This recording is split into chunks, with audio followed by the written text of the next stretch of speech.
स्वागत है यीशु मसीह की प्रेजेंस में। पहला शमूएल 30 उसकी 6 आयत को मैं पढ़ूंगा स्क्रीन के ऊपर। नीति वचन 26 उसकी 27 आयत को आप नोट करेंगे। प्रेरितों के काम 12 उसकी 1 से लेके 8 आयत तक, इसको भी स्क्रीन के ऊपर हम पढ़ेंगे।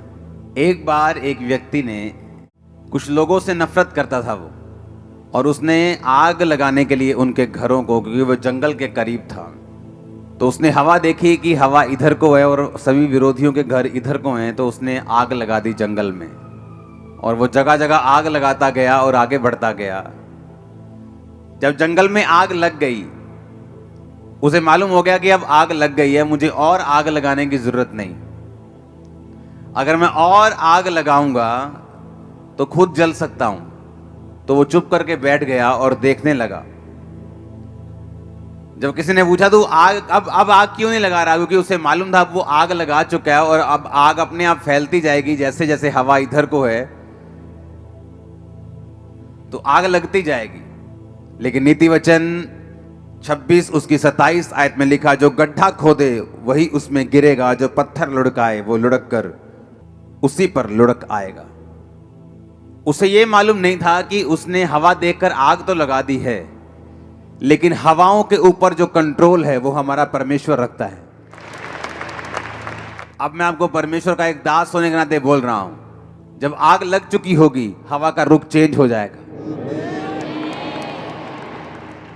क्योंकि अगर आप लोग लड़ने वाले नहीं हैं हथियारों से, इसका मतलब ये नहीं है कि तुम्हारा परमेश्वर लड़ने वाला नहीं है। अगर तुम लोग बदला लेने वाले नहीं हो, इसका मतलब यह नहीं है कि तुम्हारा परमेश्वर जो है वो बदला लेने वाला नहीं है। क्रिश्चियन लोगों को हुक्म है कि जस्ट खड़े रहो। आप लड़ते नहीं, इसका मतलब यह नहीं है कि आपका परमेश्वर चुप बैठा है।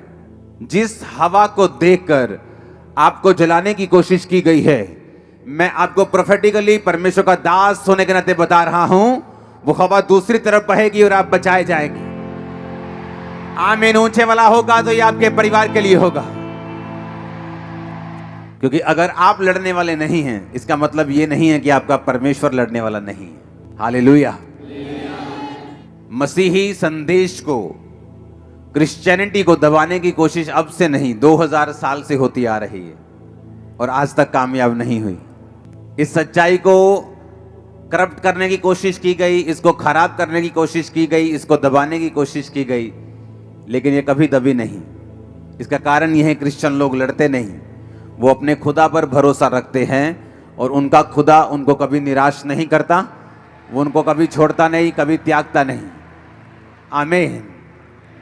लोगों को लगता है कि क्रिश्चियनिटी एक धर्म है। बाइबल कहती है कि एक भी जगह पर ईसाई धर्म का जिक्र तक, शब्द तक बाइबल में नहीं है। क्रिश्चियनिटी एक धर्म नहीं, ये एक सच्चाई है, एक धार्मिकता है, ये परमेश्वर के साथ संबंध है। इसे कोई शैतान की ताकत ना रोक पाई थी, ना है, ना कभी रोक पाएगी। जो कुछ भी हो रहा है आप लोगों की भलाई के लिए हो रहा है, सुसमाचार को फैलाने के लिए हो रहा है, आपके विश्वास को स्ट्रॉन्ग करने के लिए हो रहा है। अगर आप बादलों को देख रहे हैं जो आपके सामने मौजूद हैं, एक आंधी के, एक तूफान के, एक बारिश के रूप में, यीशु मसीह के नाम में वो टाइम आने वाला है जब पूरी तरह से मौसम साफ होने वाला है और आप आगे बढ़ने वाले हैं। आमीन ऊंचा, तो ये बरकत आपकी है। हर एक चीज का बाइबल कहती है एक समय है।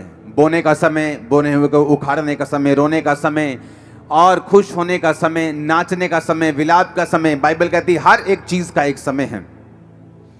और बाइबल कहती है कलीसिया इसीलिए परमेश्वर ने बनाई है ताकि आप इस तब ब्लेस होते हैं जब आप परमेश्वर के दिमाग को, उसके प्लान को, उसकी योजना को, जो उसके माइंड में है, आप उसे समझ जाते हैं और उस योजना को धरती पर पूरा करने के लिए आप काम करना शुरू करते हैं।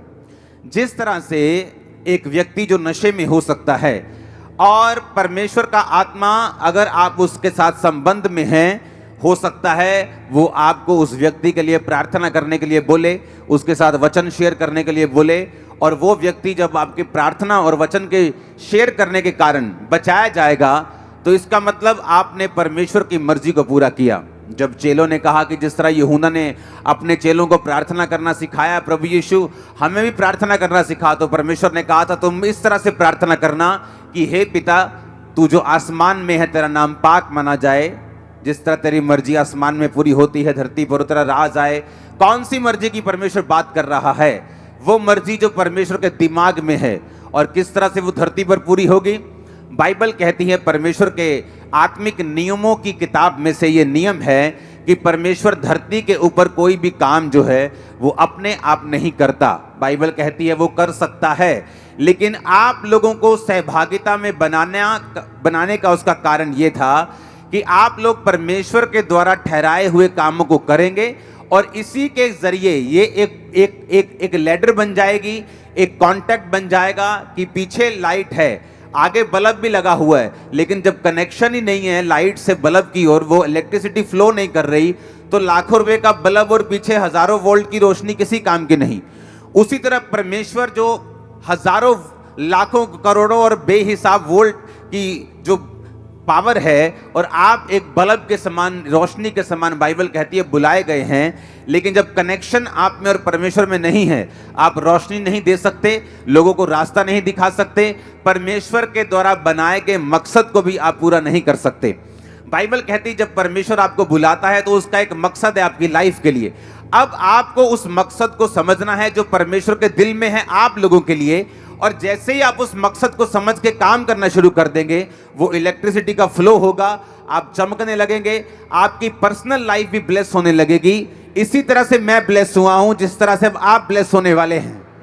आमीन ऊंचा तो ये आपके परिवारों तक जा रहा है इसका असर। तो अब मुझे ये बात समझ में आ गई कि मैं इसलिए ब्लेस होता हूं कि सिर्फ इसलिए नहीं कि मुझे एक जीवित कलीसिया में जाकर आमीन आमीन बोलना है, मुझे मास प्रेयर रिसीव करनी है और मैं ब्लेस हो जाऊंगा। इसके लिए परमेश्वर ने आपको नहीं बुलाया। वो मास प्रेयर आपके छुटकारे के लिए है, वो आपको आगे बढ़ाने के लिए है, वो आपको परमेश्वर का असली मकसद दिखाने के लिए है। जब बाइबल कहती है, जब हम शमूएल की पुस्तक पहला शमूएल उसका 30 उसकी 6 आयत को पढ़ते हैं तो लिखा, और दाऊद बड़े संकट में पड़ा क्योंकि लोग अपने बेटे बेटियों के कारण बहुत शोकित होकर उस पर पथराव करने की चर्चा कर रहे थे, परंतु दाऊद ने अपने परमेश्वर यहोवा को याद करके हियाव बांधा। अब यहां पे लिखा कि दाऊद बड़े संकट में पड़ा। रीजन क्या था? कारण यह था कि दाऊद के सारे लोग बंदी बना लिए गए थे, और दाऊद के सारे लोगों को उसके दुश्मनों ने बंदी बनाकर वो ले गए, और दाऊद के अपने लोगों से पत्थरवा करने की चर्चा करने लगे। अब दाऊद यहां पर बाइबल कहती है कि परमेश्वर यहोवा को याद करके उसने हौसला बांधा, उसने हियाव बांधा। परमेश्वर यहोवा को कैसे याद किया? नाम लिया उसका। बाइबल कहती खुदा अपने वचन में रहता है। उसने वचनों को याद किया कि चाहे मैं घोर अंधकार के तराई के बीच में से होकर चलूं,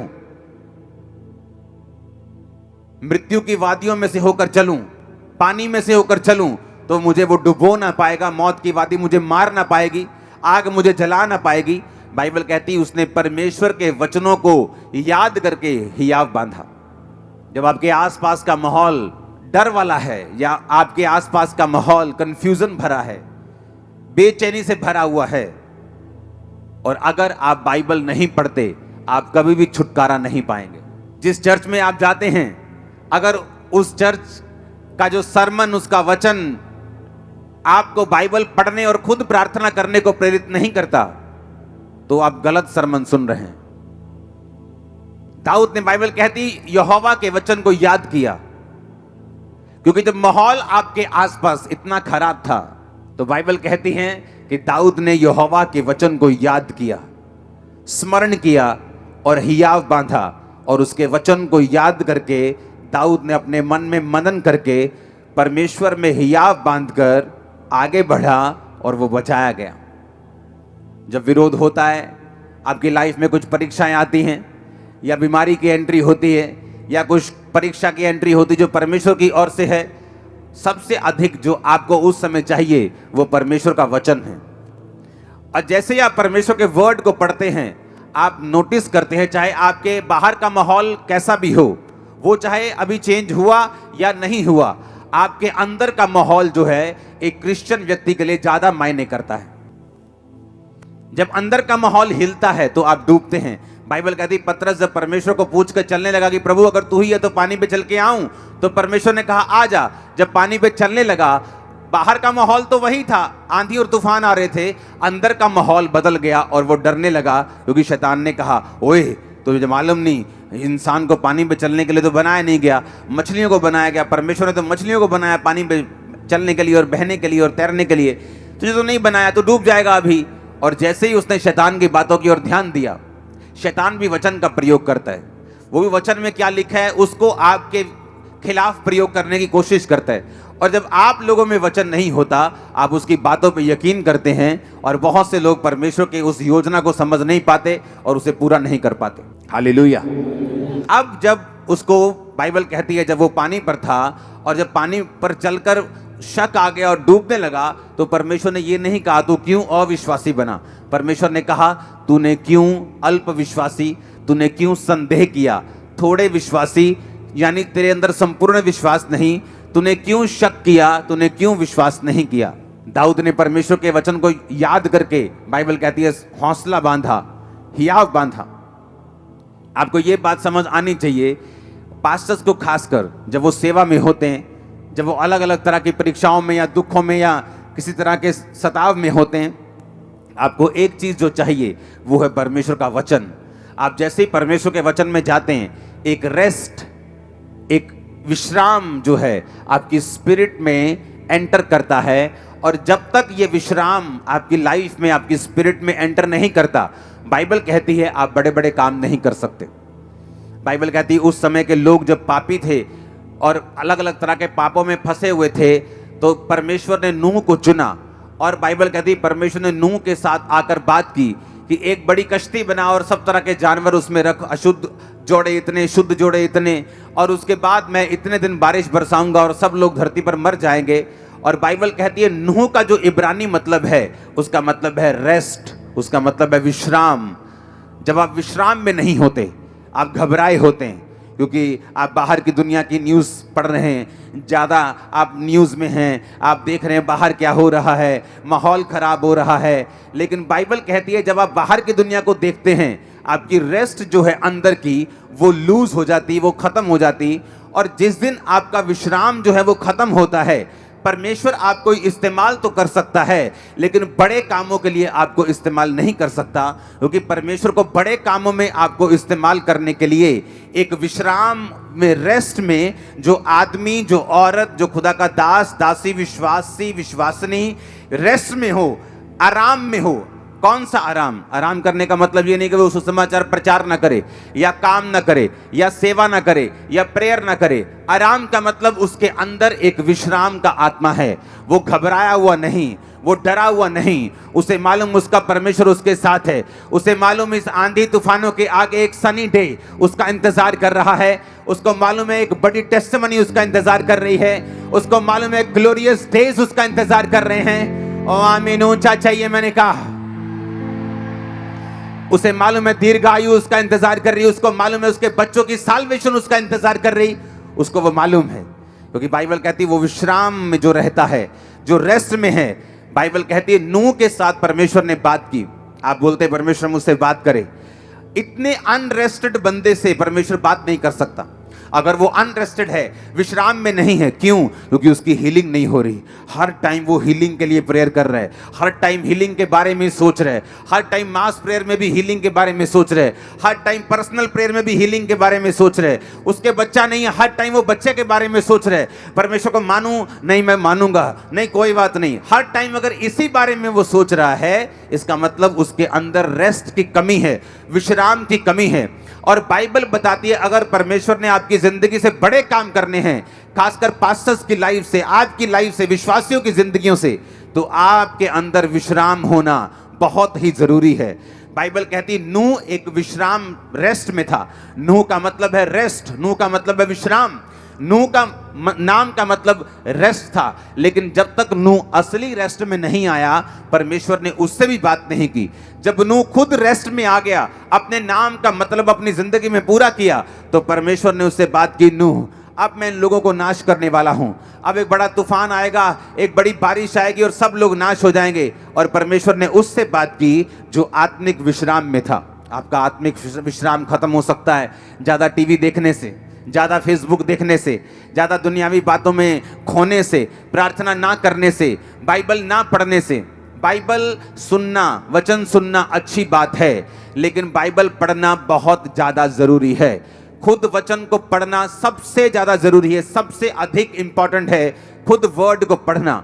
आप अगर वचन सिर्फ सुनते हैं और पढ़ते नहीं तो भी एक अनकम्प्लीटनेस, एक अधूरापन सा आपकी लाइफ में, एक हल्की सी बेचैनी, पूरी बेचैनी नहीं, आपकी लाइफ में हमेशा रहेगी, क्योंकि आप वचन को सुन रहे हैं लेकिन पढ़ नहीं रहे। जो लोग सुनते भी नहीं, पढ़ते भी नहीं, वो तो बेचैन रहते, उसमें कोई शक नहीं। उनको ना तो अपने फ्यूचर का पता है, ना वो उनको डर है कि मेरे को कैंसर ना हो जाए, मेरे को बीमारियां ना हो जाए, मेरे को ये ना हो जाए। वो हर में डरा रहता है, क्योंकि बाइबल कहती है वो विश्राम में नहीं है और परमेश्वर के साथ सहभागिता में नहीं है। लेकिन अगर एक व्यक्ति बाइबल पढ़ रहा है, हाँ, और सुन भी रहा है, क्योंकि सुनना भी जरूरी है, सिर्फ पढ़ना जरूरी नहीं है। क्योंकि अगर आप सिर्फ बाइबल पढ़ते रहें तो बाइबल के प्रकाश आपके ऊपर उतरने बंद हो जाते हैं। अगर आप एक ऐसे व्यक्ति को नहीं सुनते जिसके ऊपर परमेश्वर ने बाइबल के प्रकाशों को किया हुआ है, जब एक प्रकाश पाया हुआ व्यक्ति आपको प्रीच करता है तो सडनली परमेश्वर आपकी स्पिरिचुअल आइज को भी ओपन करता है कि जब आप बाइबल पढ़ेंगे आप भी उसी मसीह के साथ बाइबल पढ़ पाएंगे जिस मसीह के साथ मैं आपको प्रीच कर रहा हूं, जिस मसीह के साथ मैं पढ़ रहा हूं, जिस आत्मिक आंखों के साथ मैं पढ़ रहा हूं। जब आप इस प्रीच को सुनेंगे, आपकी अपनी स्पिरिचुअल आइज और आपके परिवार की भी ओपन हो रही है right now in Jesus name. जब आपकी स्पिरिचुअल आइज ओपन होती हैं, आप बाइबल सुन के चले जाते हैं, और वो प्रचारक जो आपको खुद बाइबल पढ़ने और आपको खुद प्रार्थना करने के लिए नहीं बोलता, वो प्रचारक सही नहीं है। अगर मैं आपको बोल रहा हूं आप वचन सुन जाओ और घर जाके वचन पढ़ो, होगा क्या? जब आप वचन पढ़ेंगे आप विश्राम में चले जाएंगे। आपको मालूम, आपके आसपास का माहौल जो है, जो गलत माहौल है, आपको वो इफेक्ट नहीं करेगा, क्योंकि आपकी जो स्पिरिट है वो विश्राम में और रेस्ट में चले जाएगी। जब आप रेस्ट में चले जाएंगे, विश्राम में चले जाएंगे, तो परमेश्वर आपसे बात करेगा। आपके उस बच्चे के लिए जो नशा करता है, आपके बिजनेस के लिए जो आप आगे लेके जाना चाहते हैं, आपके कैरियर में आपके किधर जाना चाहते हैं, आपकी सेवकाई के लिए कि परमेश्वर आपको गाइड करेगा वो कैसे बढ़ेगी, हर एक चीज के लिए परमेश्वर का आत्मा आपकी अगुवाई करना शुरू कर देगा जब आप रेस्ट में चले जाएंगे। अगर आप रेस्ट में नहीं हैं तो आप परमेश्वर की बात नहीं सुन पाएंगे, आप स्वर्ग नहीं मिस करेंगे। क्योंकि अगर आपने यीशु मसीह को ग्रहण कर लिया, बपतिस्मा ले लिया, तो आप स्वर्ग मिस नहीं करते। लेकिन धरती पर भी एक मकसद है परमेश्वर का आपको भेजने का, और जब आप उस मकसद को पूरा करते हैं, आप खुद भी रोशनी पाते हैं और आपके लोग, आपका परिवार भी रोशनी पाता है। इसलिए परमेश्वर ने कहा तू बच, तेरा घराना बचाया जाएगा। क्योंकि जब तू कनेक्शन कर लेगा और तू जग जाएगा, तू ऑन हो जाएगा, तेरे लोग भी रोशनी पाएंगे, तेरा परिवार भी रोशनी पाएगा, तेरे बच्चे भी रोशनी पाएंगे, तेरा भाई भी रोशनी पाएगा, क्योंकि तू मेरे साथ कनेक्टेड हो चुका है। आमीन। अब अगर आपका कलीसिया में जन्म हुआ है और आप परमेश्वर, बाइबल कहती है जिस तरह से आप परमेश्वर के भवन में लगाए जाएंगे, रोपे जाएंगे और बढ़ाए जाएंगे। हर एक विश्वासी अकेला नहीं लगाया जा सकता।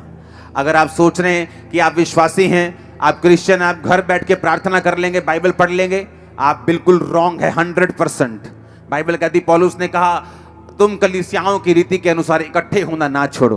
पहले शनिवार को इकट्ठे होते सब्त के दिन, अब संडे को इकट्ठे होते हैं ग्रेस के दिन। परमेश्वर ने उस ग्रेस को, उस सब्त को, उस जो व्यवस्था थी उसको ग्रेस में बदल के हमें संडे के दिन इकट्ठा होने के लिए बोला।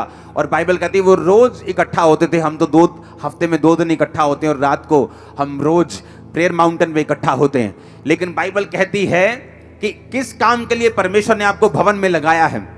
अब हम पढ़ेंगे, जब हम प्रेरितों के काम उसकी 12, उसकी 1 से 8 आयत पढ़ते हैं, तो वहां पे लिखा, उस समय हेरोदेस राजा ने कलीसिया के कई व्यक्तियों को सताने के लिए उन पर हाथ डाले।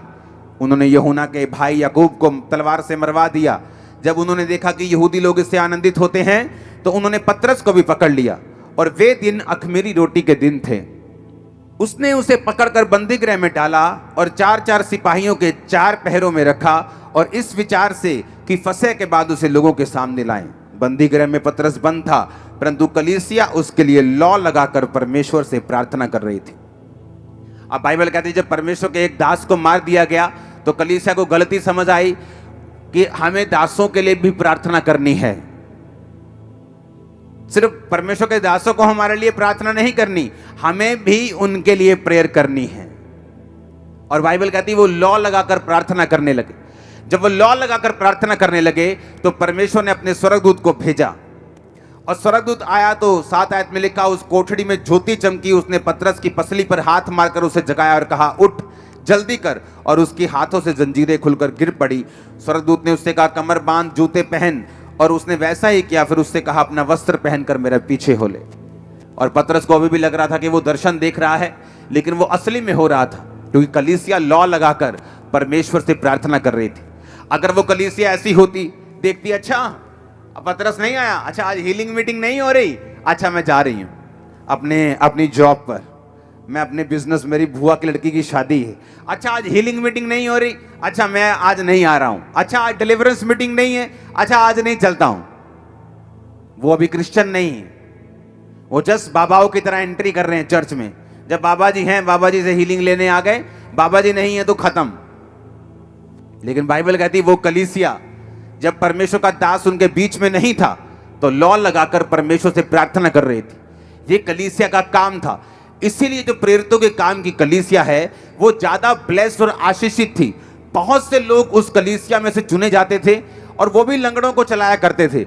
बहुत से लोग जो थे वो फाइनेंशियली बहुत ब्लेस्ड थे, और कलीसिया में अपने मकानों दुकानों को बेचकर अपने पैसों को प्रेरितों के कामों में रखते थे।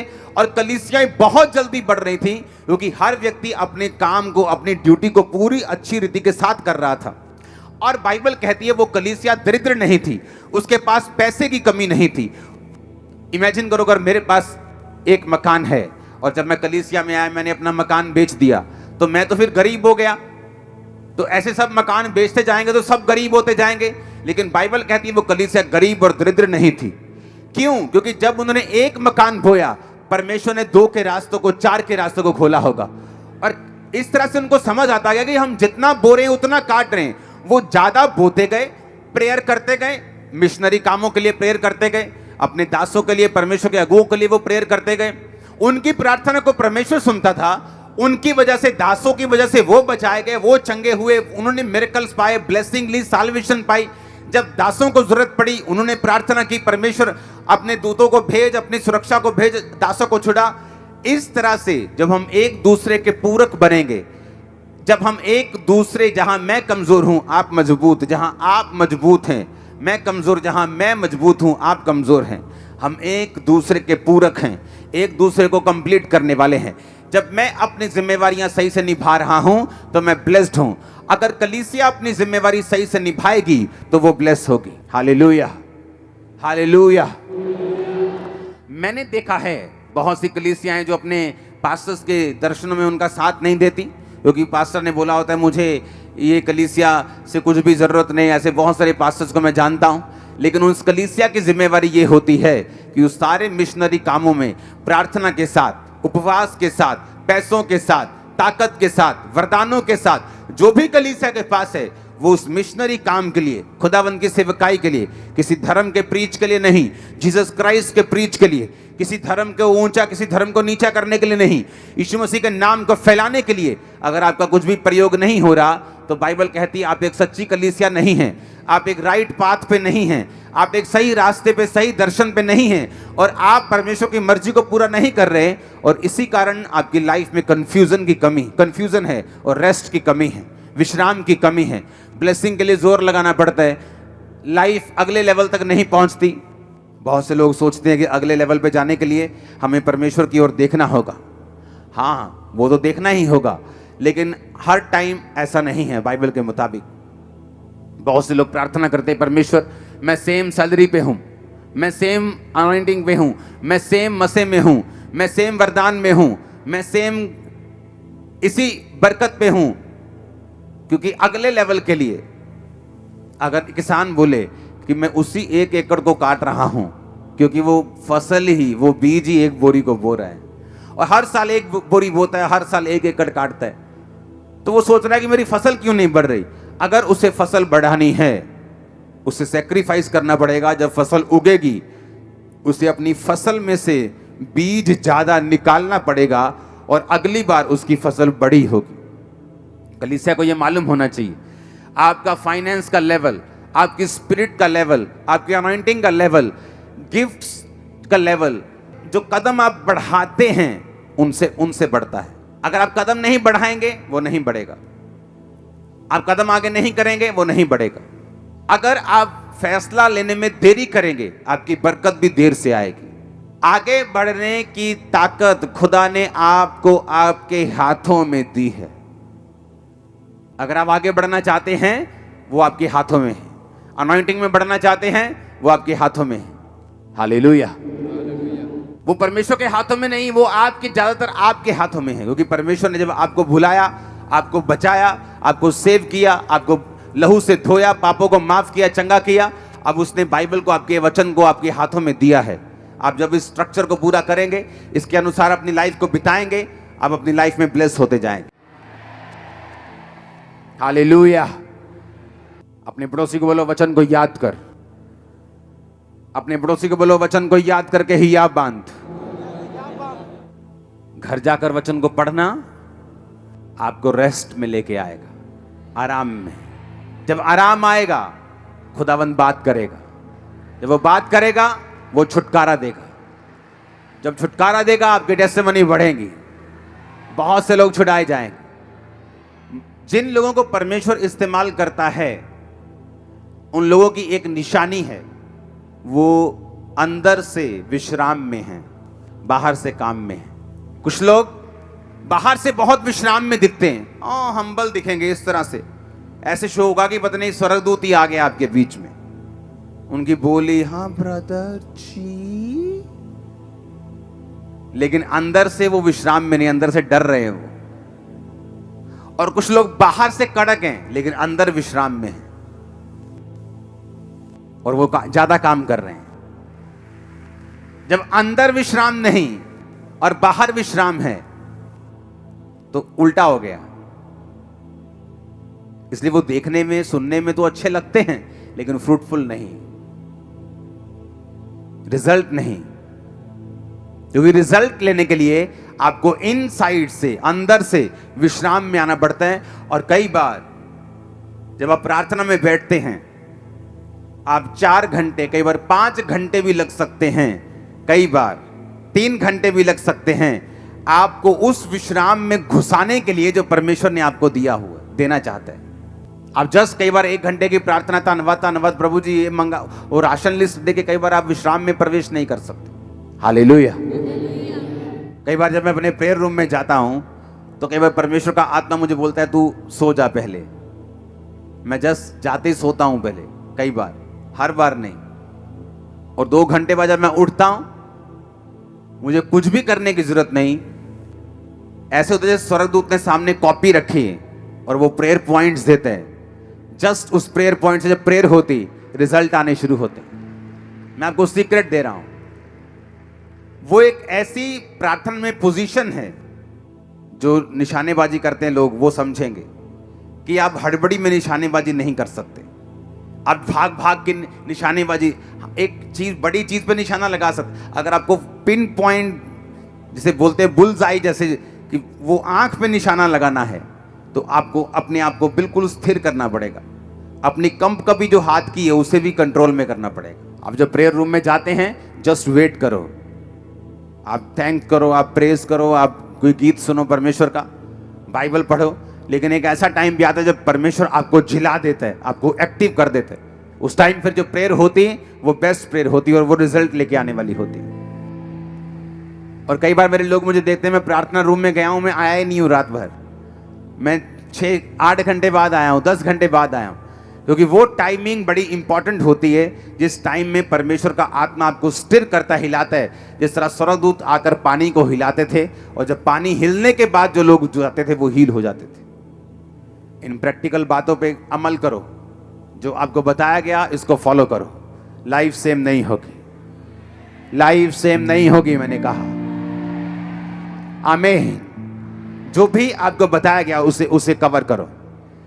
और यही, इन्हीं चीजों में आपकी ब्लेसिंग है, इन्हीं चीजों में आपकी आशीष है कि जो परमेश्वर की राइट नाउ नीड है, उसके लोगों को जो जरूरत है उसके अनुसार प्रेयर में जाना, ये आपको चाहिए। आमीन। और जब उसके अनुसार हम प्रार्थना करेंगे, हम बचाए जाएंगे, हम ब्लेस्ड भी होंगे। उसके अनुसार प्रार्थना करेंगे, परमेश्वर हमारी दिक्कतों को भी दूर करेगा, वो बीमारियों को भी दूर करेगा। क्योंकि एक्चुअल में परमेश्वर ने जो कुछ भी आपको देना है वो अपनी मर्जी से देना है, और अपनी ग्लोरी के लिए देना है, और अपनी महिमा के लिए देना है, उसके नाम को ऊंचा करने के लिए देना है। God bless you all.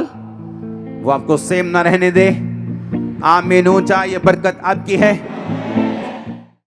हमारे YouTube चैनल को सब्सक्राइब करें ताकि आप परमेश्वर के गहरे भेदों को जान सकें कि कैसे आप परमेश्वर में बढ़ सकते हैं, कैसे आप दुष्ट आत्माओं से, नशों से, बीमारियों से और वंशों के श्रापों से आजाद हो सकते हैं।